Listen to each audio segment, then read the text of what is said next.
be with Him. Amen? Ready na po ba ang lahat? Amen? Again, ready na po ba ang lahat? Amen? Nakaset ng ating mga puso? Ayan, praise the Lord. And before we start, sige po, let us find our comfortable seats, let us prepare our hearts.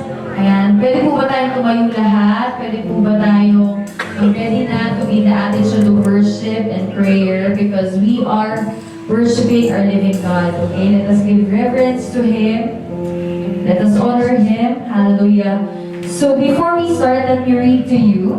Okay, church, today is a night of worship again. So let us remember this verse from Isaiah 61:1. It says there, "The Spirit of the Sovereign Lord is on me." Can you read with me? Because the Lord has anointed me to proclaim good news to the poor. He has sent me to bind up the brokenhearted, to proclaim freedom for the captives, and release from darkness for the prisoners. So that very Spirit, that Spirit of the Lord is here. Do you agree? Amen. Oh, glory to God. The very Spirit is the one who can heal us today. Amen. Who can free us from the captivity of all sorts, and who can bring joy to the sorrow spirits, if ever that we are in sorrow, whatever we are carrying right now. Are you ready to give that burden to the Lord? Amen. Are you ready to lay that on the feet of Jesus? Amen. Okay, so since we are all ready, let us close our eyes and bow our heads. Let us be in the attitude of prayer and worship. Hallelujah, Father God, we give reverence to you. We acknowledge your holy presence in this place, Father God. Lord, maraming salamat, Panginoon, sa kabutihan mo, O Diyos. Maraming salamat, Panginoon. Hinulhati ka namin, O God. You deserve all the glory and praises, Father God. Lord, hindi kami karapat-dapat sa lugar nito, Lord. Hindi kami karapat-dapat, Panginoon, to experience your fullness, Panginoon, your goodness, your faithfulness, Lord. Despite we are being faithless at times, Panginoon, or unfaithfulness, Panginoon, you remain faithful, Father God.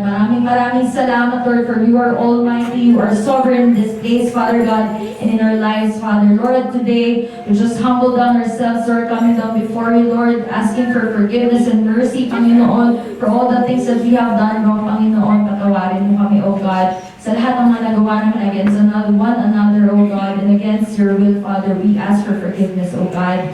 Lord, we pray, Panginoon, na i-lead mo kami today, Lord. Katagpuin mo kami, Panginoon, kung nasa mga sitwasyon kami ng aming mga buhay right now, Lord. We just want to feel you. And we just want you to work, Panginoon, in our lives, Father God. We just give you the highest praise and all the glory, Father God. We leave it behind, Panginoon. And tonight, we will give you our highest praise and worship, Father, because you deserve it. Father God, we live in your joy in Jesus' name. We love you, we praise you, we glorify you. In Jesus' name we pray. Amen. Amen.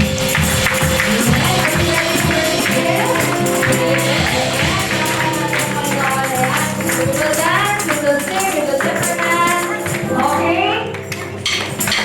Amen.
God. You deserve a full reverence, Panginoon.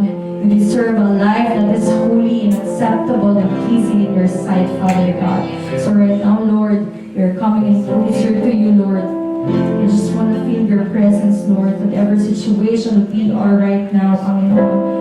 We're asking, Panginoon, for you to meet us, Panginoon. Just wanted to understand you, Lord God. We're asking for wisdom and understanding, Lord. Hallelujah. Hallelujah, Father God. We welcome you in this place, Holy Spirit. Hallelujah. Hallelujah, Lord. Speak to us.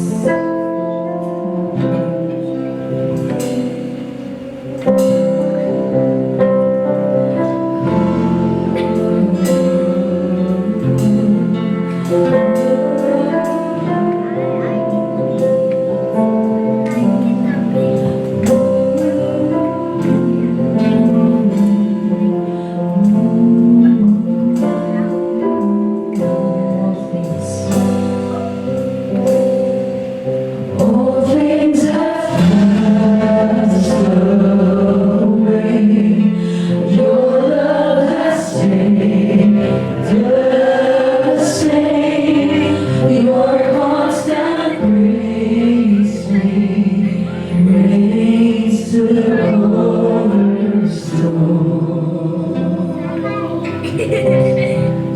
Things that we thought were dead are breathing in life again. You caused your sun to shine your darkest night. All things have passed away. Your love has stayed the same.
You remain the sovereign, the master, the Lord, the Savior of our lives, Father God. So now, Lord, we are ready to surrender everything to you, Father God. Because we know, Panginoon, that kung kami lang, Lord, we cannot do it, Father God. So we lay everything at your feet, Father God. For we know, Panginoon, that there is nothing impossible in your name. We declare it, Father. We declare it in Jesus' name. In Jesus' name. Hallelujah. Hallelujah.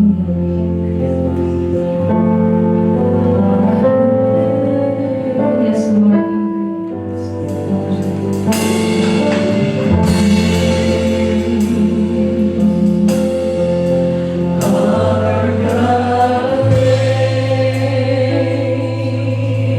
Forever, your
we are renewing our covenant to you, Father God.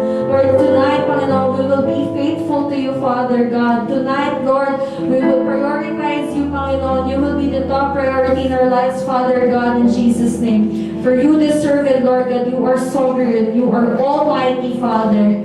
There is nothing that you cannot do. Hallelujah, Jesus. Lord, we bring you back all the glory and praises, Lord. We lift our hands to you right now, and we are giving you our highest praise, Father God. For you deserve it, Lord. You deserve it, Father God.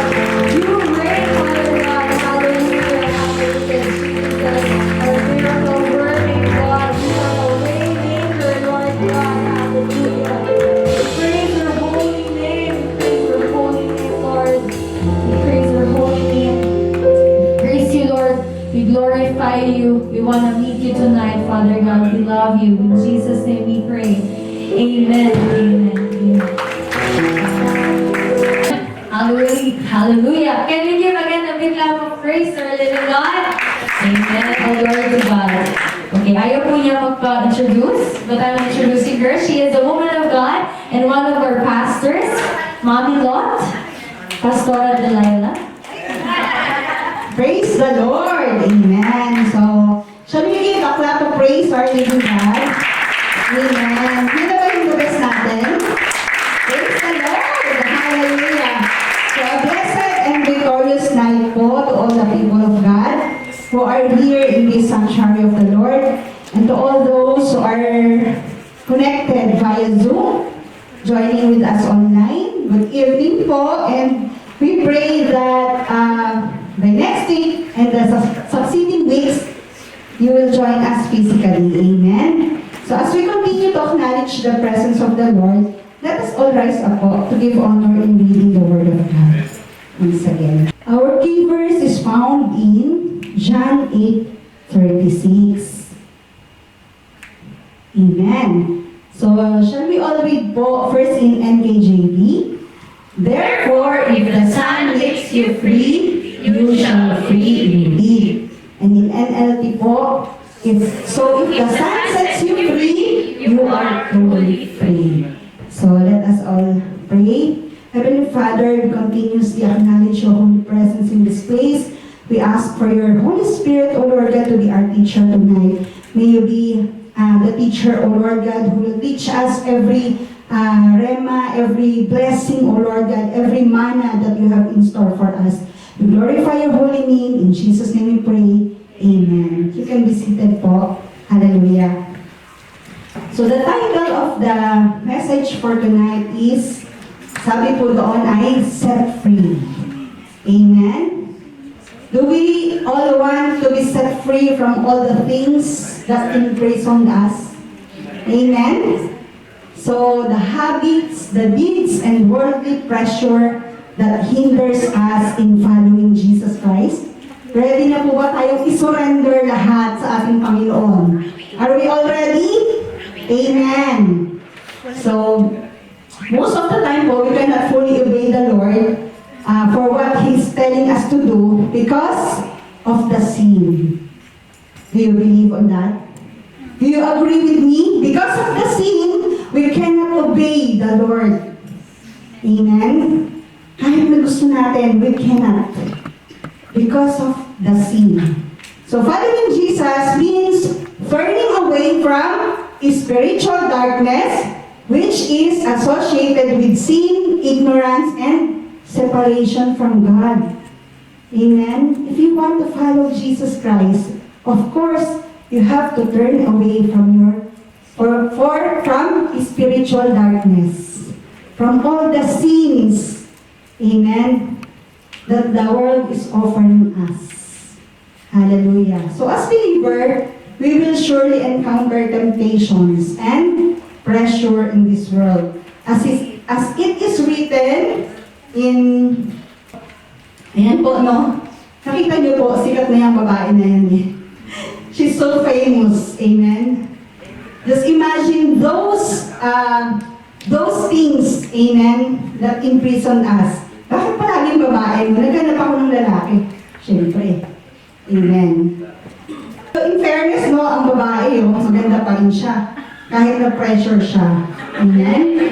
Pero yung lalaki yan, magaling talaga ang lalaking magtago. He is hiding his face. Amen?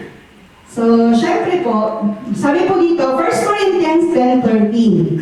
Sabi po dyan, the temptations in your life are no different from what others experience. And God is faithful. He will not allow the temptation to be more than you can stand. Amen? Just imagine, no? The Lord knows our capacity. Amen? When you are tempted, He will show you a way out so that you can endure. Amen? There's always a way out in everything that the Lord is giving us. Amen? It is not the same problem we have for last year, the same problem that we are encountering now. Isn't it? Different problems. Amen? But the good thing, the Lord is giving us always, no? Sabi po doon, He will show you a way out so that you can endure. Amen. Praise the Lord for that po, no? So that's why it is important to understand that we need to know and how to overcome it as we continue our walk with God. It is not easy. Amen? But the Lord is always there for us.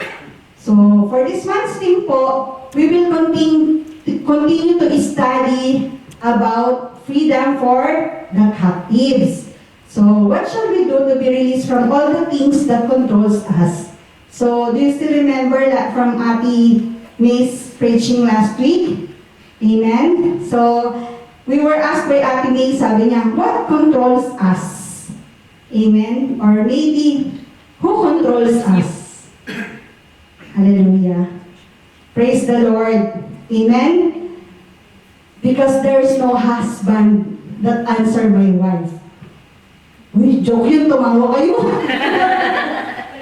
Praise the Lord. Mukhang mga seryoso kayo ah. Amen? There is no husband who answers, my wife is controlling me. Praise God, because no one answer like that. Amen? So husband, amen, husband, even if you want to be set free from your wife, amen, I'm sorry for that po. Because it is written in His Word, what God has joined together, let no man separate. Walang kawala kahit mag-set free kayo. You want to be set free. Amen po ba tayo doon? Amen. So, I would just like you to be proactive tonight, that whenever you agree with the Word of God, you will say aloud, Amen. Amen. Ayun. So, if you agree with the Word of God, you will say Amen. Okay? Amen? Amen. Amen. Praise the Lord. So, last week preaching, we learned about things that keeping us spiritually captive. So, what are those? Sabi po ni Ate May, unrepented sin. Ano pa? Unforgiveness. And number 3, sabi niya po, lack of knowledge of the truth. Amen. So tonight po, let us just focus about sin. Because sin separates us from God. Amen? So this is the main reason why we cannot continue with our faith. Or I could say we cannot fully obey and surrender our lives to the Lord. Amen po ba tayo doon? So, God loves the sinner, but He hates the sin. So, please do not be confused po. Amen? I'm not saying that even if you are a sinner, God loves you. Even if you are doing a sin and continually do a sin, He still loves you. Amen? Let's make it very, very clear po that it is not you that God hates, but the sin inside you. Amen? Parang mahina. Sabi ko, malakas na amen eh. If you agree, say amen! Amen! Kasi sabi ko doon, Sabi ko din kanina, God loves the sinner, but He hates the sin. Amen. Praise the Lord. Amen. So, it's very clear to us, no? He hates the sin. He loves us, but He hates the sin inside us. Amen? The sin that we are doing. So, it's clear po, no? Hallelujah. So, we are all sinners, but because of His love and through His grace, we are highly favored to be called children of God. Amen. Amen. Hallelujah. Shall we all declare, I am a child of God. Praise the Lord. Hallelujah. I know that every one of us are so proud, no, and honored to be called a child of God. Hallelujah. So in Ephesians 6:12, it says here, for we are not fighting against flesh and blood enemies, but against evil rulers and authorities of the unseen world, against mighty powers in this dark world, and against evil spirit in the heavenly places. That's why I told you a while ago that God loves the sinner, but He hates the sin. Amen. Hallelujah. And sabi po dito sa Romans 5:8, sabi po, shall we all read? But God showed His great love for us by sending Christ to die for us while we were still sinners. Amen. The love is already there even though we are sinners. Just imagine that kind of love. No? Unlike us na kapag nakagawa tayo ng pagkakamali, amen, if we have done wrong to others, no, to our brethren, nagkikimkim ng galit. There will be anger, hatred, bitterness, amen? But love, that's how God showed His love to us while we were still sinners, amen? What He did, He gave His one and only Son for our redemption, for the redemption of our sin. Amen? What else? For our salvation and for the eternal life offered to us. Hallelujah. So we just need to believe in Jesus' name. Hallelujah. So we were once in the darkness, but the moment we received Jesus Christ as the Lord and Savior of our lives and allow Him to be our Master, we have the light of life. Amen. Praise the Lord. Hallelujah. So He's the ultimate source of truth and salvation. As it is written in His Word, sabi po doon, I am the way, the truth, and the life. No one comes to the Father except through me. This is Jesus Christ. He's the only way, the truth, and the life. John 12:46, it says here, shall we all read? I have come into the world as a light, so that no one who believes in me should stay in darkness. Amen. Hallelujah. If we will just believe Jesus Christ and receive Him as the Lord and Savior of our lives, we will not stay in darkness. Amen po ba tayo doon? Hallelujah. So, there was a story in the same chapter po, in chapter 8, where a woman caught in adultery. So, let us read this po. I know that it is familiar. Is it familiar? Amen. Kasi baka isa kayo sa mga nag-condemn, ano? No, amen. Praise the Lord. So, let's all read po yung story nito. A woman caught in adultery. So, sabi po dito, Jesus returned to the Mount of Olives. But early the next morning, He was back again. Sabi doon, at the temple. A crowd soon gathered and He sat down and taught them. As He was speaking, the teachers of religious law and the Pharisees came and brought a woman who had been caught in the act of adultery. So they put her in front of the crowd. Sabi po dito, "Teacher," they said to Jesus, "this woman was caught in the act of adultery. The law of Moses says to stone her.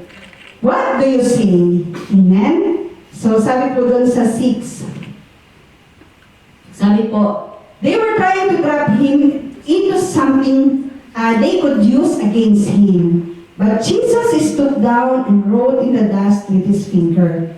They kept demanding an answer, so he stood up again and said, "All right, but let no one who has never seen throw the first stone." Amen? So sabi ni Jesus Christ. Then he stood down again and wrote in the dust.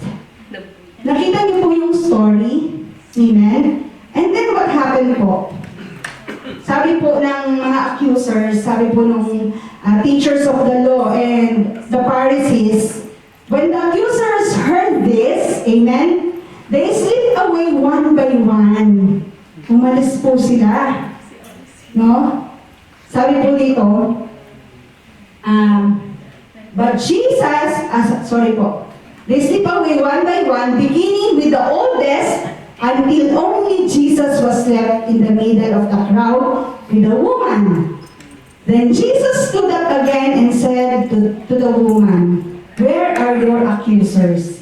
Didn't even one of them condemn you?" Sa ano pong sabi nung na adulterous woman? "No, Lord," she said. And ano pong sabi ni Jesus Christ? "Neither do I. Go and sin no more." Amen?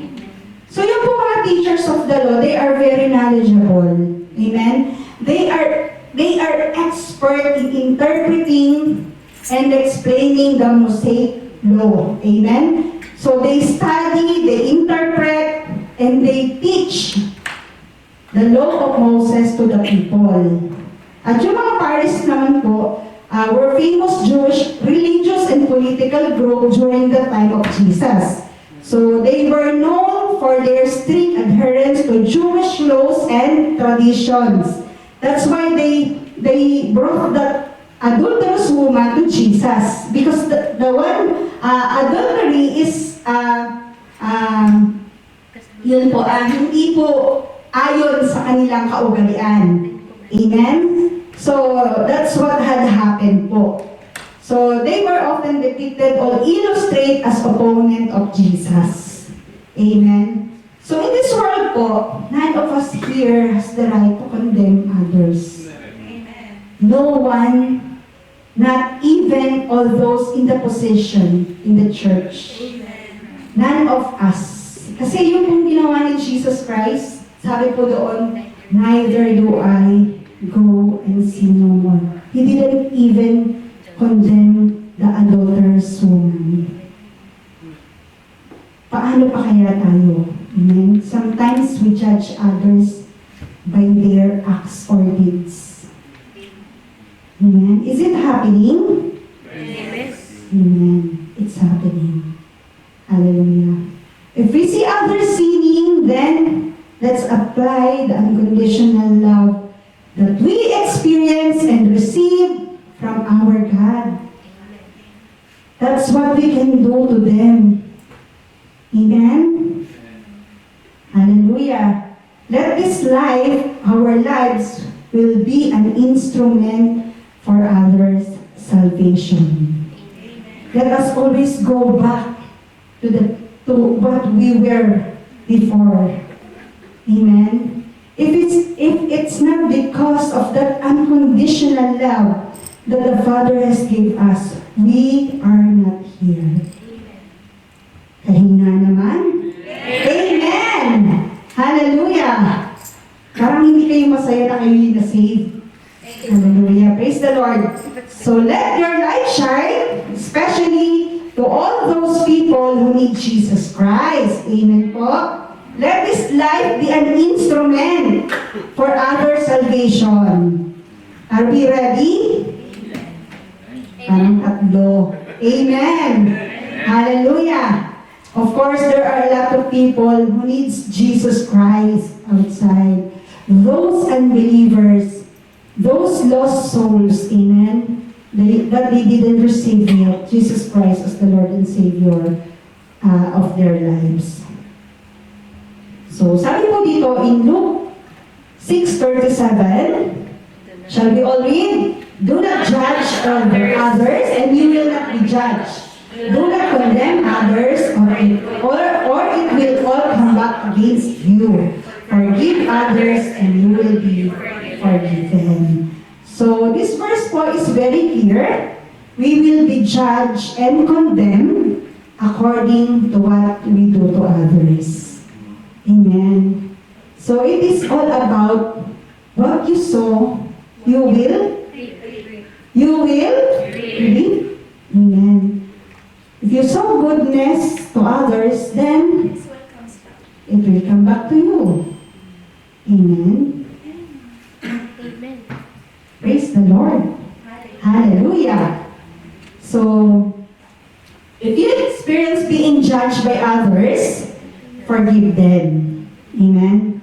Sometimes in this world, talagang we will experience being judged by others. Amen. But what the Lord says, you have to forgive them. Amen. If you experience being condemned by others, forgive them. Amen. Hallelujah. You will be the beneficiary of that forgiveness. You will be the beneficiary of that forgiveness. You can sleep peacefully. Amen. Because you know in your heart that you are obeying what the Word is telling you. You are doing what the Lord is commanding you. Amen po ba tayo doon? Amen. Ay, parang hindi na yata kayo nakikinig. Nakikinig. Praise the Lord. Hallelujah. So, always remember po, my dear brothers and sisters, amen, that Satan cannot make us sin, but he can tempt us to sin. So, temptation is not a sin po. Amen? It will become a sin if we say yes, or if we give in to temptation. It is all about us. Huwag mong sisihin ang kalaban. Don't blame it to the enemy. Oh no, it is because of him. That's why I commit sin. No. It is all about ourselves. So, amen? So, I will repeat it again. Satan cannot make us sin, but he can tempt us to sin. So, temptation is not a sin. It will become sin if we say yes or give in to temptation. Amen? Amen. So, we have a big role. Big role talaga yung para sa sarili mo. Talagang it is our responsibility to say no to the enemy. So, is it clear? Say aloud, amen, if it's clear. Amen. Amen. So, next verse po natin, Ephesians 4:27. It is clear in His Word. Sabi po doon, do not give the devil a foothold. Amen. So in other version po, sabi po doon, do not give the devil a chance or opportunity. Saan po? To what? To work or rule in your life. Amen? Because once you allow the enemy the first time, ay, pwede na ang second time. Pwede na ang third time. Pwede na ang fourth time. Until it will become habit to you. Is it clear po? And it will become a stronghold. Hallelujah. That's why if it's already stronghold, sinning is just normal to you. So be mindful of our actions, our thoughts, our attitude, and taking steps to guard ourselves against temptation and negative influences. Amen? We are accountable po sa lahat ng ating mga iniisip. Sabi po doon, ang mga aksyon natin, yung mga attitude natin, amen po, at lahat, every steps that we are doing sa ating pong buhay. So be mindful in whatever we are watching. Even in our, sa panonood, no? Either in YouTube or social media. So, they stimulate your emotions and senses and they manipulate your mind to get control over your actions. What else? Ano pa po? Sabi doon, choose those who you are talking with. Kailangan pa pala natin talagang piliin, no? Those people na kakausapin natin. Amen? Hallelujah. Because there's impact, no? Those people that surrounds you. What else? And of course, your circle of friends and your surroundings has a great impact in your life. So you have to choose your circle of friends. Amen? Are we choosing them? Amen. Amen. Hallelujah. Praise the Lord. Because it says in 1 Corinthians 15:33, sabi po dito, do not be misled, bad companionships corrupt good morals. And in CBE po version, don't fool yourselves, bad friends will destroy you. Amen. So very clear, it is written in His words, it is all in His words. Amen? Na kung paano, how the Lord is warning us.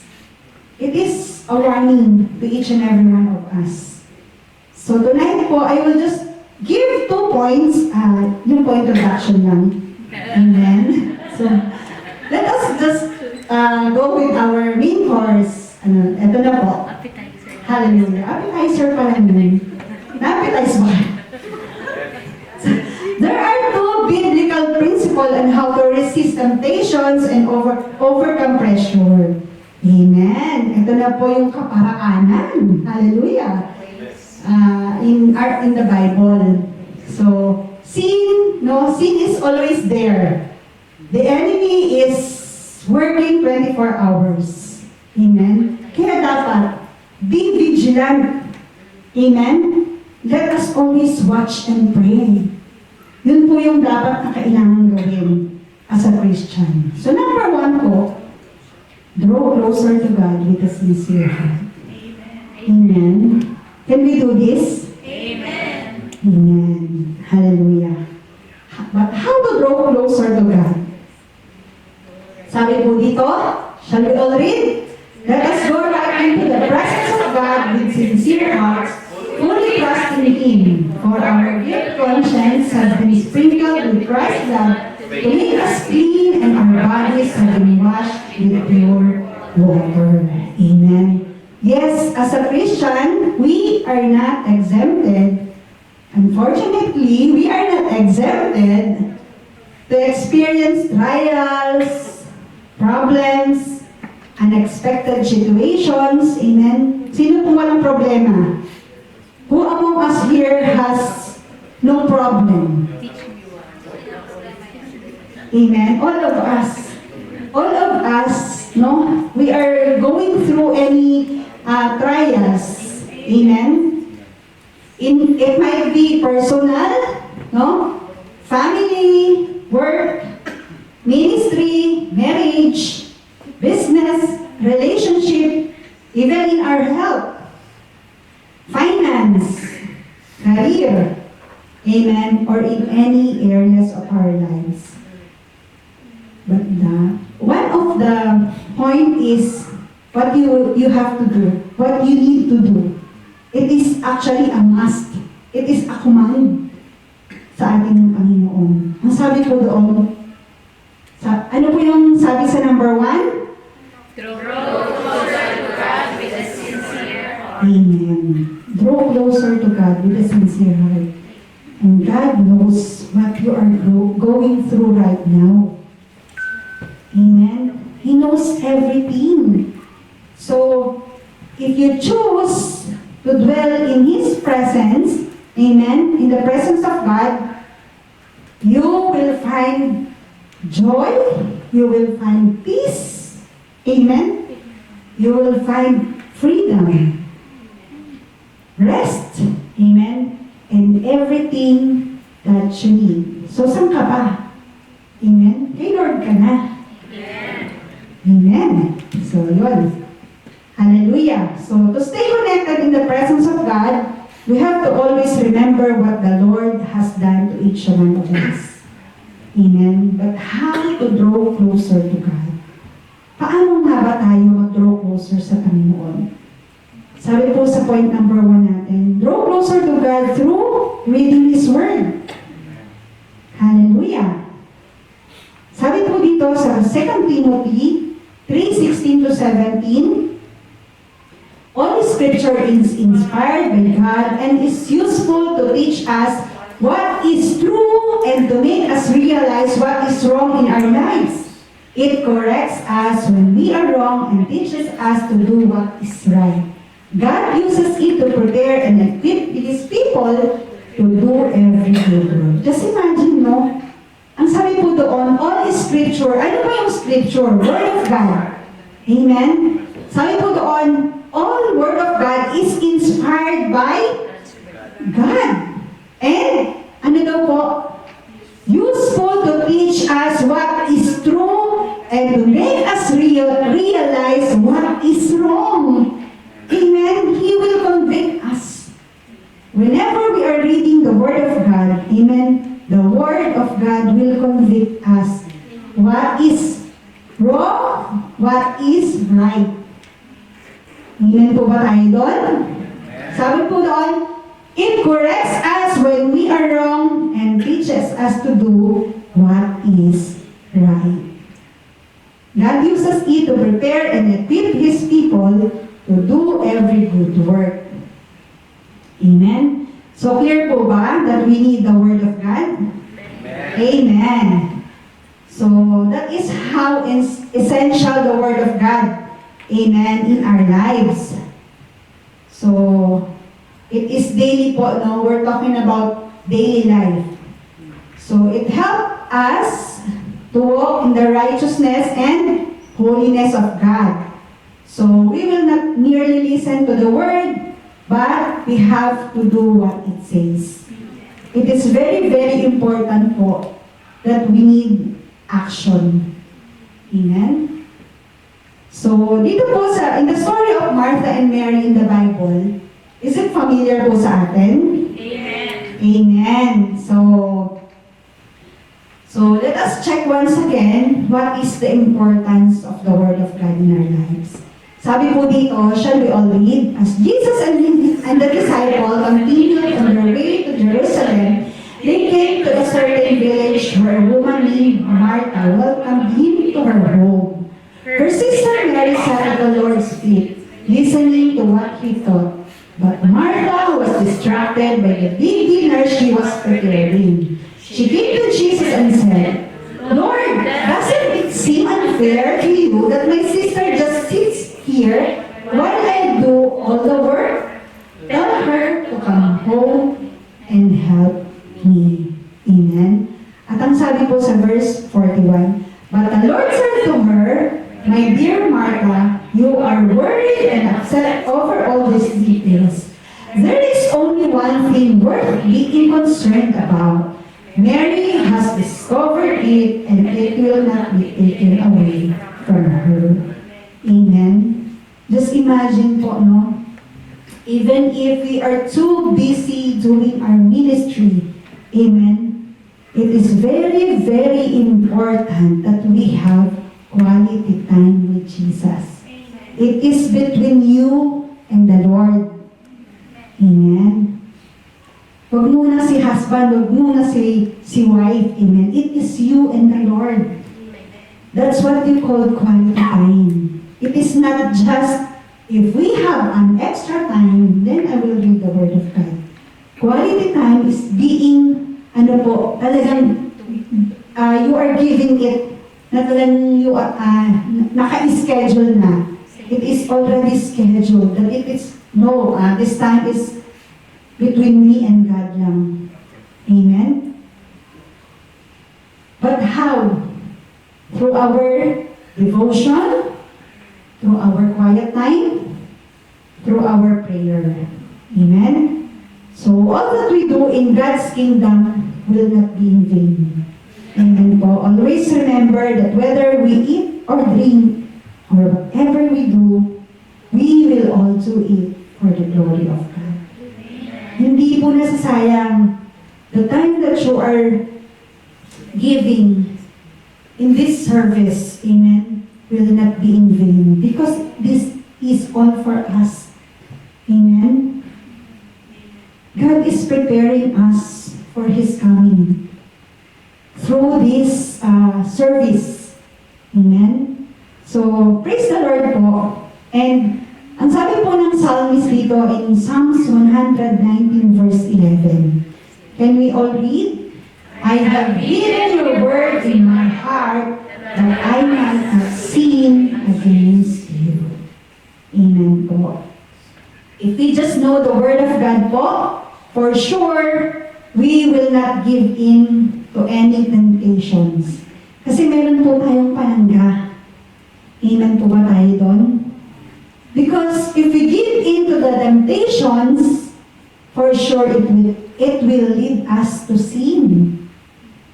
So the Word of God is very, very important in our daily lives.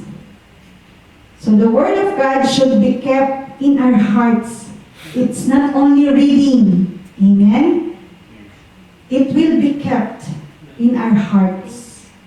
Till it, if you plant something, of course, you are expecting it to grow. Amen? The same with us. If you plant the Word of God in your heart, there will be, amen, harvest. Praise the Lord. Hallelujah. There will be fruit in due time. Amen? Praise the Lord. So, then we all need the Holy Spirit to guide and lead us. Number 2 na po. Sorry. Number 2, draw closer to God through the leading of the Holy Spirit. Sabi po dito in 2 Corinthians 3:17, shall we all read? For the Lord is the Spirit, and where the Spirit of the Lord is, there is freedom. Amen. How many weeks that we are singing this song already? Amen. Hallelujah. So, do you want to be freed from any bondages of sin? Amen. Dalawa lang. Parang hindi pa ready yung iba. Amen? Amen. Spiritual blindness and distraction in this world. So then we all need the Holy Spirit to guide and lead us how to resist the temptations and overcome every pressure that may come in our Christian journey. Yes, it is very, very important, the leading of the Holy Spirit to each and every one of us. Hallelujah. Galatians 5:16 po, it says here, so I say, let the Holy Spirit guide your lives. Then you won't be doing what your sinful nature craves. So as long as we are still here in the flesh, amen? This is our flesh, amen? We need the leading of the Holy Spirit. Amen? Sige, gurutin mo yung sarili mo. You pinch yourself. This is your flesh. Sige, gurutin mo. Huwag yung katabi mo, ha? Kamagalit sa'yo. Pinch yourself. Amen? Para magising ka. So, this body, our flesh, amen? This is prone to sin. As long as we are here in this world, we are in the flesh, this body, this flesh, is prone to sin. Until and unless we have glorified body, na hindi na talaga tayo magkakasala nun. Amen?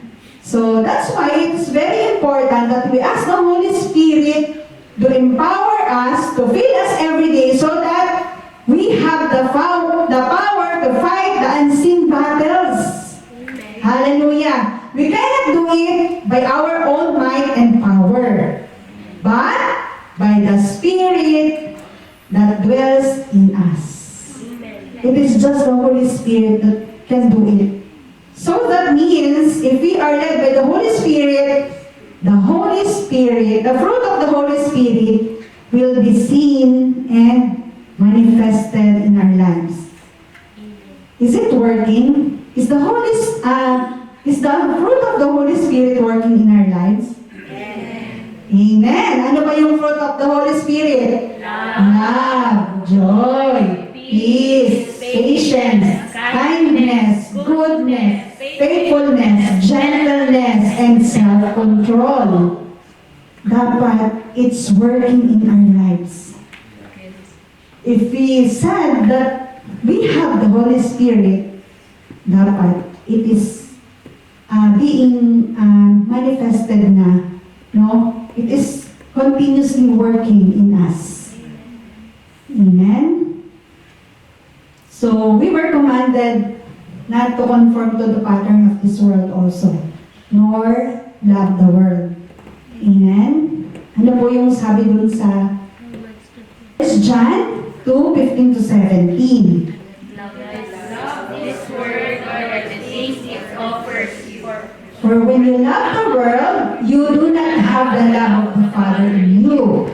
For the world offers only a craving for physical pleasure, a craving for everything we see, and pride in our achievements and possessions. These are not from the Father, but are from this world. And this world is fading away along with everything that people crave. But anyone who does what pleases God will live forever. Amen po ba tayo doon? It is very, very clear in this passage that we read, worldly things cannot please God. So we have to separate ourselves to the world. Amen. I'm not saying that hindi mo nakakausapin yung mga alam natin na nagkakasala. We are, din po, no, nagkakasala. No one is righteous, not even one. Amen? We can still talk to them, especially yung sharing the gospel of salvation. Amen po? So, number 2 na po tayo. Please bear with me. Amen po. Baka mag-extend tayo ng konting time for the Lord. Sabi po dito sa number 2, know who you are in Christ. Wow. Praise Jesus. Do we all know who we are in Christ na? Amen. Sabi po doon sa Romans 8:31, what shall we say about such wonderful things as this? If God is for us, who can be against us? Just imagine, no? If God is for us, who can be against us? So we have to know our stand with Jesus Christ. Yes, as a follower of Jesus Christ, we will face challenges and opposition, as I have told you earlier. But God's power and love are greater than any potential obstacle. Do you believe on that? God's power and love is greater than any potential obstacle. Amen. Amen. So we have the assurance that we are not alone in this struggle. Amen? Or any difficulties that we will face. We are not alone. You are not alone. Sabi mo sa katabi mo, tell it to the person beside you, you are not alone. Amen. We have the confidence knowing that God is with us. Amen. Hallelujah. Praise the Lord. We have the confidence knowing that God is with us. We are not alone. Hallelujah. How about in Jeremiah 32, verse 27? It says here, I am the Lord, the God of all mankind. Is anything too hard for me? Amen. Hallelujah. Nakakaiyak ang Lord, no? Grabe kung magmahal sa atin. Sabi doon, I am the Lord, the God of all mankind. Is anything too hard for me? Wala talaga. Amen? Na talagang lahat kaya ng Panginoon. God created everything. He can do everything regardless of how difficult and hard it may seem to us as a human. Hallelujah. Hallelujah. He has the ability and limitless power to perform all the miracles, signs, and wonders in this world. So He is the God who is the same yesterday, today, and forever. So ito po, sa point number 1 natin, know who you are in Christ. Sabi po dito, I am a child of God. So, shall we all declare with conviction, I am a child of God. Praise the Lord. Sabi sa John 1:12, but to all who believed Him and accepted Him, He gave the right to become children of God. Amen. Praise the Lord. So do we all believe and accepted Jesus Christ in our lives? Amen. I think yes. I didn't see any new face tonight. Tama po ba tayo doon? Wala po bang bago? So we are all believers. Then, we are all children of God. So it is such an honor to be called a son and daughter of the Most High God. Amen. Proud po ba tayo doon? Amen. Amen. That we are all children of God. That's why we are all brothers and sisters through faith in Christ Jesus. Amen. Hallelujah. Praise the Lord. Tanggap mo ba na kapatid mo yung katabi mo? Kahit hindi kayo magkamukha. Ang layo nga. Praise the Lord. But we are all one in body. Amen. We are all brothers and sisters through faith in Christ Jesus. So wala kang magagawa po. Praise the Lord. Sabi po sa Galatians 5:1, number 2 po, yung second point. I am free.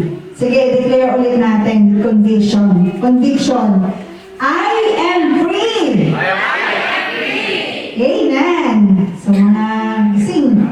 Praise the Lord. Galatians 5:1, it says here, so Christ has truly set us free. Now make sure that you stay free and don't get tied up again in slavery to the law or yoke of slavery sa other version. So praise the Lord. It is because of what the Lord has done on the cross. Amen. We obtain salvation. So we are all free from the bondage of the law and sin. Ulitin ko po We are all free from the bondage of the law and sin. Amen. Amen. Hallelujah. And we give a clap of praise to our Redeemer. Hallelujah. Hallelujah. So, praise the Lord. Amen. Hallelujah, for He is the King of Kings and the Lord of Lords. So, let us go in the summary. Sabi po dito, doon na lang po tayo sa two biblical principle. Draw closer to God with a sincere heart. Draw closer to God through reading His Word and through the power of the Holy Spirit. Know who you are in Christ. And then, of course, we declare that we are children of God and we are all free. Amen. So, conclusion. Wow, nasa conclusion na po tayo. Let us go back to our, yun po yung key verse natin, yung John 8:36. At the same time, this is our conclusion. Sabi po dito, therefore, if the Son makes you free, you shall be free indeed. Amen. And in Colossians 3:2, set your mind and keep focus habitually on the things above, the heavenly things po, not on things that are on earth, which have only temporal value. So it's very clear po, yes, all the things in this earth is just a temporary. Let us always choose the things which is eternal. And also, ito po yung last verse natin. Shall we all read? Those who live according to the flesh have their minds set on what the flesh desires. But those who live in accordance with the Spirit have their minds set on what the Spirit desires. The mind governed by the flesh is death, but the mind governed by the Spirit is life and peace. So we need God the Father, the Son, and the Holy Spirit for us to be set free from anything that hinders us to follow Jesus Christ. Amen. No one can change our lives. Only Jesus can. He has the power to change life. He is the giver of our life, and He can restore us the meaning and purpose of our lives. Amen? So love changes people. Jesus' love changes us. Tama po ba yun? Jesus' love changes us. So our love to others can bring changes to them. Kaya sabi ko kanina, we have to be an instrument to others. Jesus loved us no matter what our past were. Amen. It is not important to God kung ano po yung past natin. That's how He loved us. His love will never change. Amen. Jesus knows each one of us. He knows our heart. Amen?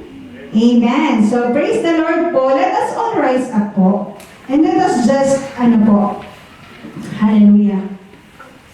My dear brothers and sisters, amen. I do not know what your situation right now. You just close your eyes and it is between you and God. God knows everything. So you might need physical healing, whatever sicknesses or diseases you or your family member are experiencing right now. God knows your situation.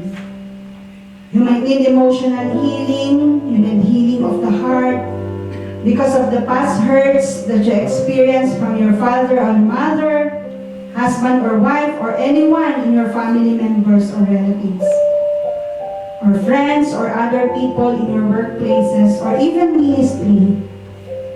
If there's still anger, bitterness, hatred, worries in this life, anxieties, doubts, unpleasing relationship to each other, if there's fear, disappointments, discouragement, depression or traumatic experience, or even rejection, the Lord is waiting you right now to surrender it all to Him and trust Him, for His thoughts and His ways are always higher than ours. You might need inner healing. All the worldly things that we cannot surrender to God, the bad habits, the bad attitudes, that is not pleasing to the Lord. The things that replaces our worship to God. Lustful desires, adultery, sexual immorality, premarital sex, and all the bondages and addiction. Addiction to phones, online games, or other gadgets. Smoking, gambling, even worldly music, or any other things which we know will not glorify God. It is written in 1 Corinthians 6:19, don't you realize that your body is the temple of the Holy Spirit who lives in you and was given to you by body belongs to the Lord, and we are accountable to what God has entrusted us.